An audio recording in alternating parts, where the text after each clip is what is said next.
With the latest update, Blox Fruits has added its third mutation, the Yeti mutation. And at first, it seemed like a decent update. But on looking closer, we can see a pattern forming with each mutation being added. A pattern that isn't exactly good for the game. Every mutation update does the same three things: introduce luck-based events, make mutations themselves forgettable or stupidly broken, and send the trading economy into even more chaos. And if this keeps going, Blox Fruits could be hurting itself with each update. So in this video, we're breaking down what mutations are really doing to the game, and whether this is the start of something much worse. Update 28 introduced the concept of mutations, with the first mutation, the Werewolf, alongside the Halloween event. The event itself was simple: trick-or-treating at different houses, triggering random encounters, collecting candy, and rolling for exclusive rewards, including the Werewolf mutation. The event even had its own custom boss arena, which made it feel surprisingly polished. But things only got worse from this event. Mutations, on the other hand, were explained to be alternative movesets to existing fruits. Tiger is supposed to be speedy and offensive, while Werewolf is more defense-oriented. A great concept, just ruined by the simple fact that Werewolf is trash. On release, the Werewolf mutation was really weak. So weak in fact that it had to receive a massive set of buffs shortly after. And this fruit is still garbage. Nobody even uses werewolves these days, let alone tiger. A fun and interesting concept, completely ruined by the mutation just being useless.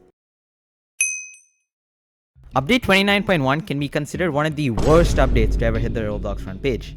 Let me explain why. The update brought back the same gacha system, with one major addition, the Winter Fruit Box.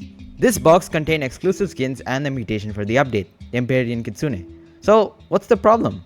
If you were playing free to play, your only chance at getting the Imperium Kitsune was through this Winter Fruit Box, which itself was an extremely rare pull from the event gacha. So you effectively had to get lucky twice. First, you had to roll the box, then you had to roll the mutation inside of it. Your chances of actually doing this are near impossible. On top of that, you could only roll once every 2 hours, a cooldown that was shared with your normal fruit spin. Or you could just skip the wait and buy Winter Fruit Boxes for 200 Robux each, with a 125 box pity system for the mutation. Players were completely enraged by this update. The devs were solely focused on milking the player base instead of actually making a fun event, making this one of the worst events in Blox Fruits history. And then there's the mutation itself. Remember how mutations were supposed to be alternative movesets with different playstyles? Turns out the devs completely forgot about that. In base form, Kitsune's original Z move is replaced with a high damage hit scan laser, dealing way too much damage. In transformation, it just gains an additional cutscene style ability that deals a lot of damage again, with no real drawback by the way. This is not an alternative version of the fruit. It's just a straight upgrade. And when you lock a straight upgrade behind low odds and a Robux heavy system, that's where the frustration actually comes from. Compared to the Halloween update, which at least experimented with playstyle variety, this felt like a step backwards. Finally, let's talk about the event's exclusive skins. An ongoing issue since the Dragon update has been the inflation of the value of certain fruits and skins. And this update just made it worse. The Galaxy Imperium Kitsune and the Amber West Dragon skins had their value in the thousands of Robux and are extremely overpriced.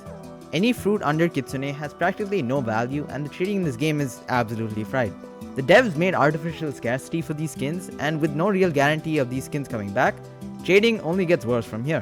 Overall, this update was extremely greedy and unfun to play, but things can get worse from here, right? This is the most recent update, and I am glad to say Blox Fruits has actually learned from their mistakes. The event this update isn't unplayable without paywalls, and it's actually possible to get the fiend Yeti, although it's still in another gacha system. The only thing bad about this update is the fiend Yeti itself. It's just painfully mid. Its moveset isn't really different from the original Yeti and has practically the same playstyle, once again abandoning the mutation's design philosophy. However, they did cook with the model and the super dash of the Yeti, but that's about it. The Hell Z skill is practically useless against any competent opponent, and the X skill not being affected by gravity, while nice, doesn't make the mutation itself feel different. The concept of this mutation was great, but I do personally feel it's underwhelming and not a true playstyle change. That being said, while the mutation itself feels underwhelming, the event surrounding it is actually a big improvement over the last update. Hearts can now be earned from any enemy along with a new quest, giving you a variety of ways to farm and grind these hearts. The event feels way more interactive and fun to play, although I still prefer the Halloween event. Overall, compared to the previous updates event, this one feels far more player friendly and far more enjoyable to actually play. Before we continue, this video is slightly different from my usual style of content, so if you do like what you're watching, please consider subscribing, as it helps the channel a lot. Overall, we are seeing a pattern emerge from these 3 mutation updates. Each mutation is locked behind a gacha system, and while RNG can be exciting in small doses, relying on it for every major addition is going to get repetitive very quickly. Not everything in a game has to be based off of RNG alone, and while they can drive engagement, they shouldn't define the entire event. That being said, I do have a suggestion. My personal idea would be to tie in more of Blox Fruits' existing systems into these events, things like fishing, crafting, and boss drops. Instead of relying purely on spins, you have to gather specific materials by catching rare fish, exploring the seas and fighting unique bosses for their custom drops, and then combining those resources to craft a guaranteed mutation. This sounds way more interactive and more interesting than simply getting lucky. Further, mutations themselves always visually look fire, but are losing their personality in design when compared to the base form of their fruits. To keep mutations exciting and to give them a place in the meta, they need to actually be different from their original forms and have a unique playstyle. Werewolf, while standing out from its counterpart, doesn't have an actual place in the meta and is just forgotten. Imperium Kitsune is completely broken and unfair and is just a straight upgrade over the regular Kitsune, and it really needs a nerf. Fiend Yeti is just not worth the effort of getting and is pretty meh when we strip away the great visuals. Each mutation right now has a small problem, and I think if the devs simply rebalance the fruits, we can fix most of these issues.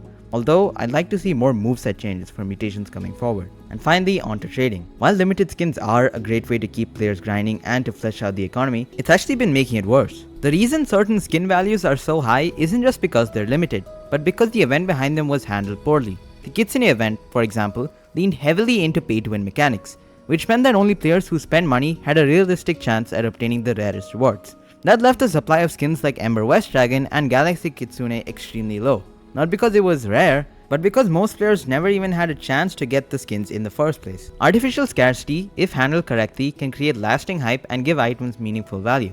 But when it's implemented poorly, it can distort the trading economy instead. Exactly like what happened with the Kitsune event. To avoid this kind of stuff from happening, I think limited skins should return for a short time period each year and not be truly limited to one event. However, still being rare and at the same time not unobtainable for non-paying players. And I do get the counter argument. The idea of limited skins is that they're supposed to be limited.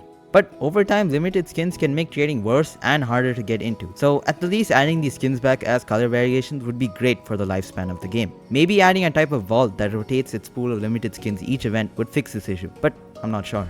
That being said, this isn't the end of the game by any means. I do believe the developers are capable of coming up with good ideas for the upcoming mutations, especially since the most recent update shows that they've clearly learned from their past mistakes. This update has felt much better than the previous update. It proves that they are willing to adjust and improve rather than double down on flawed systems. If handled properly, mutations and events have huge potential. They can introduce new mechanics that shake up the meta, encourage different playstyles, and give players something meaningful to work towards beyond repetitive grinding. A well-designed event doesn't just spike player count temporarily, it can create momentum. It also brings players back, keeps them invested, and makes the game feel more alive. At the end of the day, mutations and events should add depth, not just excitement. If they focus on balance, accessibility, and long-term sustainability instead of short-term hype, they could push the game in a better direction while keeping it engaging for both newer and veteran players alike.